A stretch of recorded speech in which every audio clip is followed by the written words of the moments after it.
Hey guys, Joshua Otto here to talk to you about what is it going to cost to sell your home.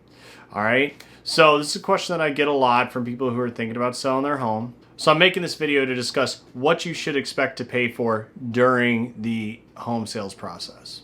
So please like, subscribe, hit that bell, and stay tuned till the end of the video to talk about something that I'm going to be giving away for free. Alright, so how much does it cost to sell a house? All right, the number one thing that is discussed about whenever it comes selling your home is how much is it going to cost for the commission. Okay, so real estate commissions are the biggest chunk of what it costs to sell a home.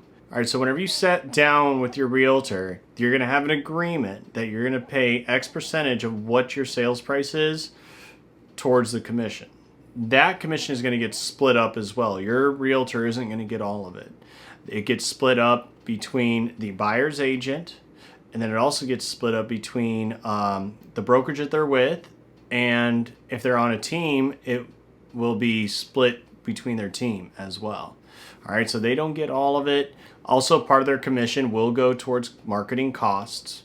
All right, typically people will budget themselves based on what their commission is.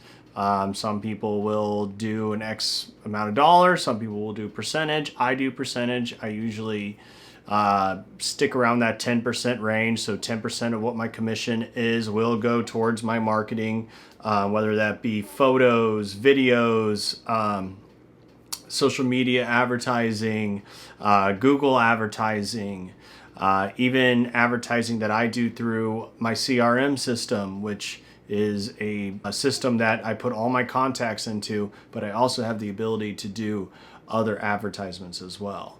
So your agent may be paying for some of those things. Repairs and maintenance. So when you're getting ready to put your home on the market, it is a good idea to get a pre-inspection done.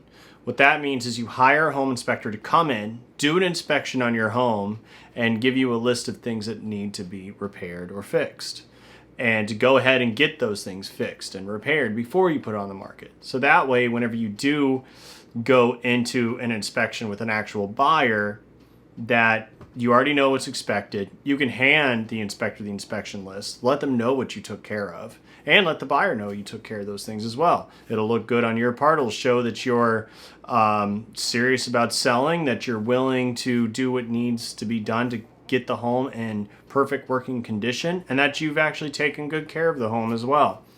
Another thing you may have to pay for is if anything does come about in those home inspections, you may be obligated to do those home repairs, whatever the case may be. If you have a leaky roof, or if you've got a broken AC, or you got a leaky faucet, those things could come up in the inspection, and you will be expected to repair those things, or at least give a credit if you want the sale to go through. Now, anything that's considered to be cosmetic, paint chips, unless it's a VA loan, cracked tiles, even cracked tiles on the roof, those are all considered to be cosmetic.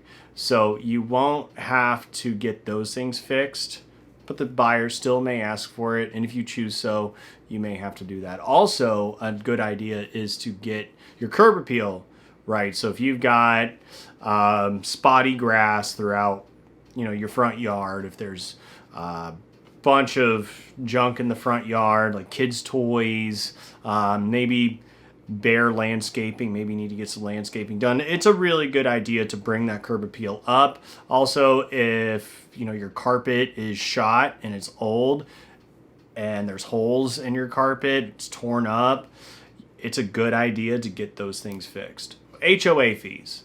So if you are in an HOA, you will have to pay for a prorated amount of what your HOA fees are. If you have already paid for your HOA fees for the quarter, the month, or the year, good news, you will be getting a credit back at closing. Property taxes. Same way with the HOA. You will have to pay for the duration of however long you had throughout the year that you were living at the home, and the buyer will have to do the same thing. So if you've already paid for your taxes for the year, good news, you will be getting a credit back at closing for those property taxes. Capital gains tax. So you may be subject to capital gains tax if you made a significant profit on your home. Lately, that's been happening a lot lately, especially if you lived in the house for less than 2 years. Now, in some cases, you may be exempt from this, even if you've lived in the house for less than 2 years. You may be good. I would just talk to your accountant about your situation while you're selling. It usually has to do with hardships or some other factors as well. Buyer's closing costs. Depending on your market and depending on the buyer, you may be asked to pay for some of the buyer's closing costs. Usually either X amount of dollars or percentage of the sales price. So this is something that may be asked.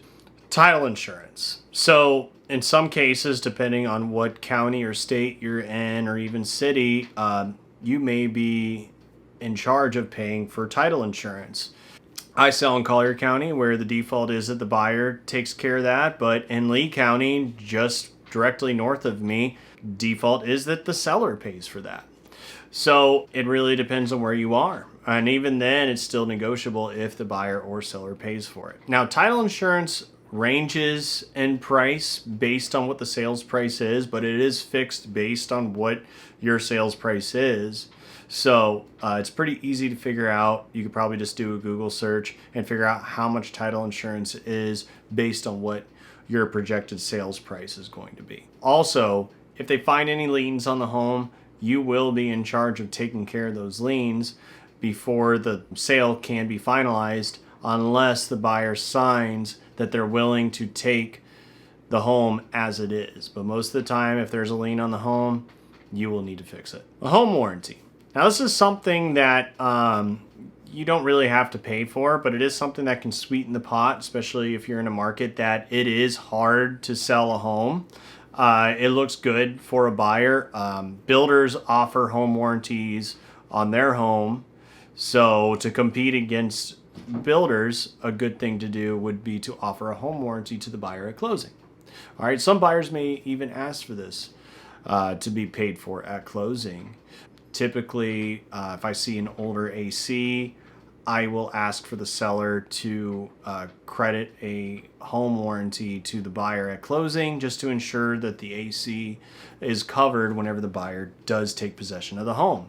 And funny enough, one of my first sales I ever had, I asked the seller to do this. They went ahead and agreed. And not even 2 weeks after the closing, the AC completely shut down. AC was 30 years old, by the way. Couldn't believe it was still going.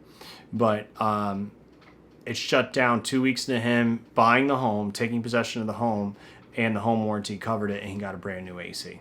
Okay, so one option you have is to go for sale by owner. If you decide to go for sale by owner, then you are going to be in charge of all the heavy lifting. Everything that the realtor does, you now have to do. That is all your marketing. That is all your paperwork. That is making sure that the buyers are pre-qualified. That is showing your home. You will be in charge of negotiating the deal. You'll also be in charge of any appointments that the buyer needs to inspect the home, do the final walkthrough, anything like that, which you are contractually obligated to let the buyer do. So if it doesn't work with your schedule, or if you cannot be there to show the home and make sure inspectors can come in and out, then your best bet is to hire a realtor to sell your home. Also, you will probably need to pay a buyer's commission, because most of the time buyers do have a realtor that works with them. And if you're not willing to pay their realtor commission, then those buyers will probably opt into going somewhere else because they want to be represented. Also, buyers who do actively look for sale by owners, they typically lowball the for sale by owners because they know that you're saving money on the commission. So do expect that to happen if you are selling for sale by owner. Also, you're going to be getting calls all day, every single day from realtors trying to get you to list with them. So if you want to avoid that altogether, hire a realtor, hire an expert who can help you out on that. Okay, and that pretty much sums up what items you should expect to pay for at closing. If you are looking for some sort of closing cost estimate, it really comes down to what the sales price of your home is. If you need me to do something for you, I'd be glad to, or even point someone in your area who can help you. Just give me a shout. You can see my phone number down in the description below, or my email. You can shoot me an email. I'd love to help you out if I can.